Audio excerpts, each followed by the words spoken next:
Hello বন্ধুরা, কেমন আছো তোমরা? আজ চলে এলাম একটা ছোট্ট মিনি ব্লগ নিয়ে। আজ আমাদের বাড়িতে ছিল অনুকূল ঠাকুরের সৎসঙ্গ। সেই উপলক্ষে প্রচুর লোকজন এসেছিল আর এখানে প্রচুর ঠাকুরের নাম গান চলছিল। চলো তোমাদের একটু দেখিয়ে দিই যে কেমন সাজিয়েছে। এই হচ্ছে ঠাকুর আসন, খুব সুন্দর করে গাঁদা ফুল দিয়ে সাজানো হয়েছে আমাদের বাড়িতে। আর এরপর সব নাম গান করবে, তো চলো নাম গান একটু শুনে নাও। আমাদের বাড়ির দোতলায় আয়োজন করা হয়েছিল, তো সেখানে পুরো ভর্তি হয়ে গেছে লোক। আর ওই যে দূরে মা দেখা যাচ্ছে, কোথাও পা দেওয়ার জায়গা পাচ্ছি না, তার মধ্যেও থেকে যেটুকুনি আমি ক্যাপচার করতে পেরেছি তোমাদের সাথে আমি শেয়ার করলাম। তোমরা অবশ্যই ভিডিওটা দেখো, দেখে জানাও কেমন হয়েছে।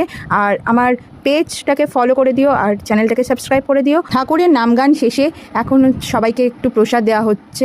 তো প্রসাদে ছিল জল, বাতাসা, ছোলা আর প্যাকেট করা হয়েছিল, প্যাকেটে কিছু খাবার ছিল। তো চলো আজকের মিনি ব্লগটা এখানেই শেষ করলাম। দেখা হচ্ছে নতুন একটা ব্লগ নিয়ে, ততক্ষণে ভালো থেকো সবাই।